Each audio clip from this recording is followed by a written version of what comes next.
اللي عاوز قهوة يا جماعة اتفضل.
Now our first case, actually, she's a lady.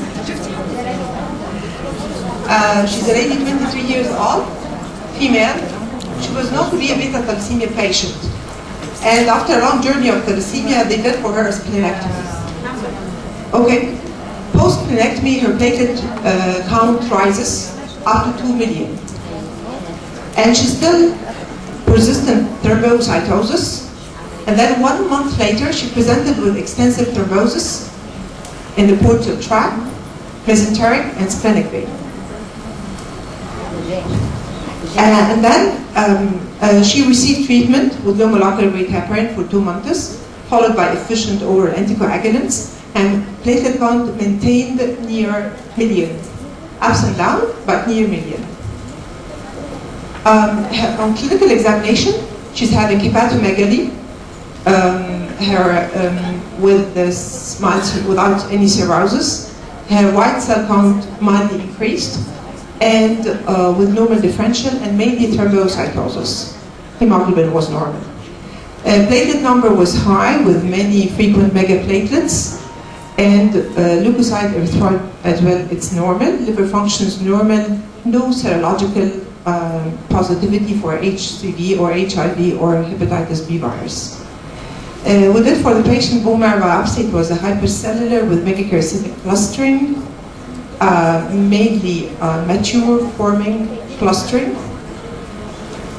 Mainly the megakaryocytic population are hyperplastic with many clustering, no atypia, no hypoelevated forms. It's mainly megakaryocytic clustering and mature morphology. And then we went that this patient is actually a reactive thrombocytosis. Then when we discuss the cases, reactive thrombocytosis is usually always temporary. And if thrombocytosis persists for more than 3 months, we should consider something else. So yes, the patient she did splenectomy and she had persistent thrombocytosis, but it extends more than 3 months and still the platelet count is high, so we should think for something mutational or something, she acquired another mutation. So she was a thalassemic patient, and she did a splenectomy, and post-splenectomy she got thrombocytosis and portal vein thrombosis as well as mesenteric thrombosis. And then when we discussed the cases, well, patients with the secondary thrombocytosis, they have a thrombotic episode. When we have a thrombotic episode, we should think of something hereditary. Okay? Usually, all the cases of reactionary thrombocytosis, they don't have a thrombotic episode. When the patient develops thrombosis, usually what's reported in the literature, they don't present with a thrombotic episodes. When we thought we have a reactionary situation, thrombocytosis, and the patient have now a thrombotic episode, we should think of something else. Okay? Usually, yes. It's now first it was 2 million, then it returns to 500. That's with then we did for the patient mutation analysis, and actually she was having JAK2 mutation, and she was having a homozygous mutation. And actually, as we see, this is the wild type JAK normal. We never have a heterozygous mutation or homozygous mutation. Literature reported that whenever you have the JAK mutation calculation to the wild type JAK, this is indicating a higher risk of thrombosis in patients. So it's an important marker that you should evaluate the patient. The allelic burden of the JAK is very important to judge if the patient prognostically good or bad. So this patient developed, she's having homozygous JAK2 mutation, and she developed extensive thrombosis. Actually, the patient, a few days later, she passed. We went more that we never have a primary thrombocytosis in the pediatric patients. Yes, it's usually in 30% associated with the JAK2 mutation, as well as with the calreticulin, as well as the MPL, which is mainly thrombopoietin gene mutation. And this is causes mainly, we have cases, it's a literature report, familial cases or hereditary primary essential thrombocytosis, they usually have mainly MPL mutation, which mainly affect the thrombopoietin proliferation. So this is, what about the literature in the pediatric cases? It's extremely rare, primary causes, but it's there. It's not obsolete. It's there. And secondary causes is commoner, very active, which is mainly due to infection and other causes. So our diagnosis is a JAK2 positive chronic myeloproliferative neoplasm associated with the beta thalassemia, with portal hypertension, and associated with the portal vein thrombosis. This is our first case. And the second case actually is a male presenting with, he was having 26 years old, and he felt a huge abdominal pain. When he went to the clinicians, he examined the patient and he discovered huge splenomegaly. And right lobe of his liver was shrunken and the left lobe was enlarged. He discovered this actually after his military status after he finished his university. So he discovered that he's having usually all discomfort in his abdomen. His CBC data were completely normal, hemoglobin a little bit is low, microcytic hypochromic, and platelet normal, and white cells actually were normal, with normal differential. So he went to the hepatologist, and they did for him routine labs, it's all normal, and the serology also was normal, and immune screening was also normal, so he did a radiology screening, and this is a normal right hepatic vein. Actually, the patient had no flow in the hepatic vein. So the patient was diagnosed as a Budd-Chiari syndrome. And this is the case where actually, this is a normal hepatic vein, and this man was actually having obliterated hepatic vein flow with no flow actually, and that's why his right lobe is shrunken and the left lobe is actually hypertrophied.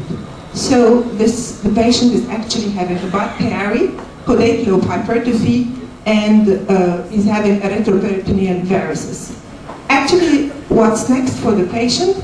The patient 26 years old with hepatic vein thrombosis, as well as splenomegaly, portal hypertension, as well as normal blood. This is what we call the splanking vein thrombosis. This patient is having actually Budd-Chiari. Splanking vein thrombosis actually due to thrombosis either in the hepatic vein or in the portal vein. Our patient is having a Budd-Chiari because he's having complete obliteration of the 4 hepatic veins. So the patient actually, what we know, the splanking vein thrombosis, whenever we have it in a younger age, we should think of something hereditary or acquired thrombophilia. Definitely, chronic myeloproliferative neoplasm should be raised in the possibility. And this is the causes of the Budd-Chiari syndrome. And actually, our patient did thrombophilia gene screen, and it was normal. And JAK2 mutation were positive, homozygous mutation. But we have here a point that our patient is actually an occult myeloproliferative. What's meant by occult? What's wrong? Okay. This is not. This is the first one. Case. That. Yeah. Case. I don't know what. It's okay. Sorry. And actually, patient is having a mutation in the JAK2, and his serum erythropoietin were normal. Then we asked for bone marrow examination. The patient refused to do the bone marrow examination at that moment. And then we said, this is an open myeloproliferative. So, yes, we said this is a JAK2 positive myeloproliferative disorder with a Budd-Chiari presentation or a splanking vein presentation. Open myeloproliferative actually frequently demonstrated with splanking veins, patient without a characteristic elevated in the blood counts, and may stay for a few years until an offered classical CBC findings appear to the patient. هو ما عملش بون مارو ولا عمل بون ما عملش بون مارو. اصل ممكن يطلع يعني باسنج انتو مايلو كان حاجه وباسنج انتو مايلو فايبروز. Actually, he did not do at that moment a bone marrow, but انا قصدي ايفن لو كان مايلو بروليفتيف وباسنج انتو مايلو فايبروز فيه كبير جدا هيكون 20 سم. Yes. يعني قصدي ده لوحده يخلي الواحد يقول ده مايلو بروليفتيف. هو the patient is a myeloproliferative and a JAK2 positive, okay? And then we cannot have any clue who the patient actually at that moment he refused to do the biopsy and the aspirate. So he starts oral anticoagulants and he did a regular CBCs as a follow-up. ايه سبب السفينوميجالي؟ Splenomegaly because of the hepatic vein thrombosis. من غير portal vein. 4 vessels. The splanking vein thrombosis is actually either it affected the portal, the hepatic, or the portal. Okay. You have associated portal hypertension, yes.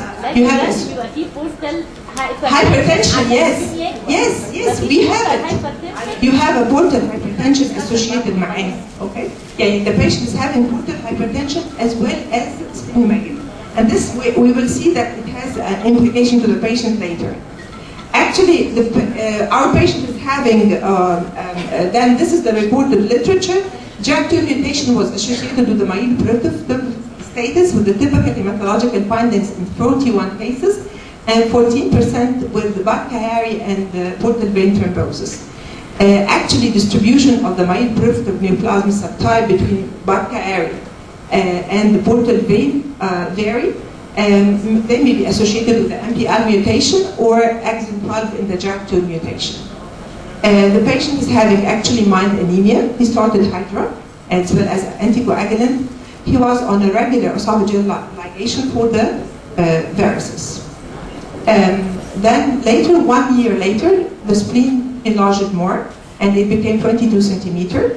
And then we think that this patient actually, he came for us and we told him that you may enter into a fibrotic state or he was from the start, we don't know. So we asked the patient that, we convinced the patient that we are going to do a bone marrow, aspirate and biopsy. Okay, so actually his CBC finding was still hemoglobin normal, microcytic hyperchromic as well, platelets normal, and as well as white cells normal, no leukoerythroblastic, no teardrops, no leukocytosis. Okay, as a peripheral finding of the myelofibrosis, more or less, it's not there. However, the patient is actually on Hydra and oral anticoagulants.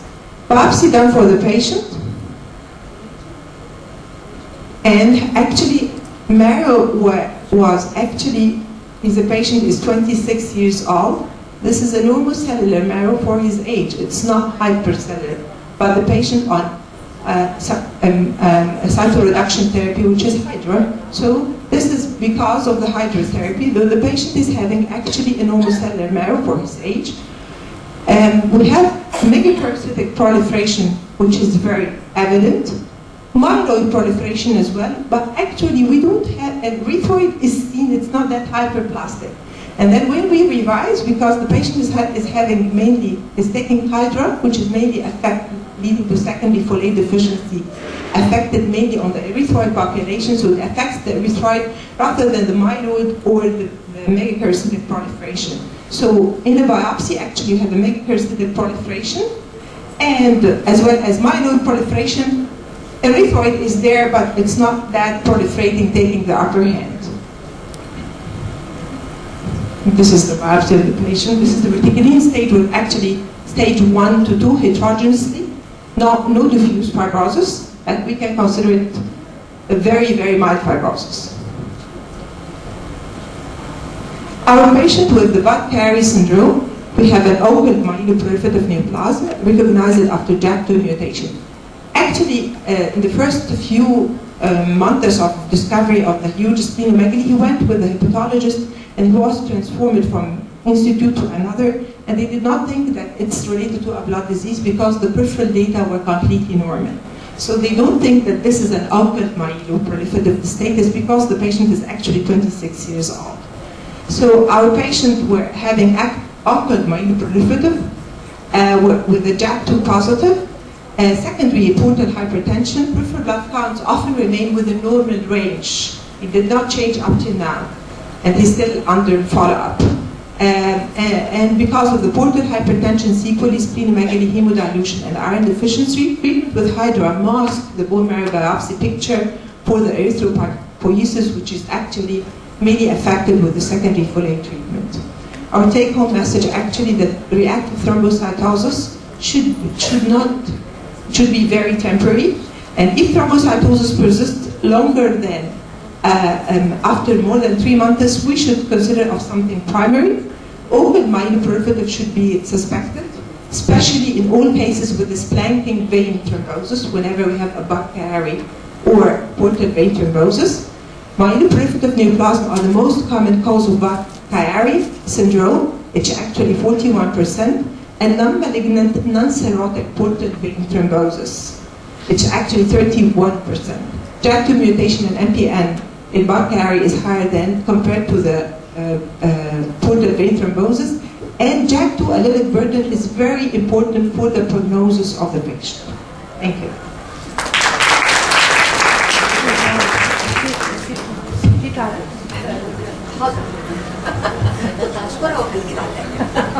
Thank you very much, Dr. Ella.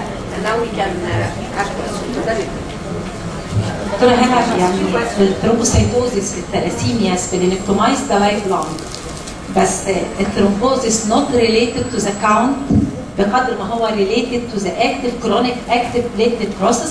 بتبدا early in the thalassemia patient بيبقى عندهم active markers اللي هو CD 62 63، بيبقى عندهم البلازما platelet factor F1 بيبقى عندهم عالي جدا، فهو ده يمكن الكوز اوف ثرومبوزيس بالاضافه الى الثرومبوفيليا، الار بي سيز ادهرنس والممبرين تشينج والبروتين سي والبروتين اس. فالباثوفيسيولوجي اوف ثرومبوفيليا ان ثلاسيميا سبيشالي سبلينكتومايز ده اكرونيك بروسيس وماشيه طول العمر، مش لازم ادور يمكن على جاك 2، مش لازم افكر في برايمري ثرومبوسيتوز. بس هو العيانه فضلت persistent very long time post-splenectomy. طول حياتها. ثرومبوسيتوزس طول حياتها.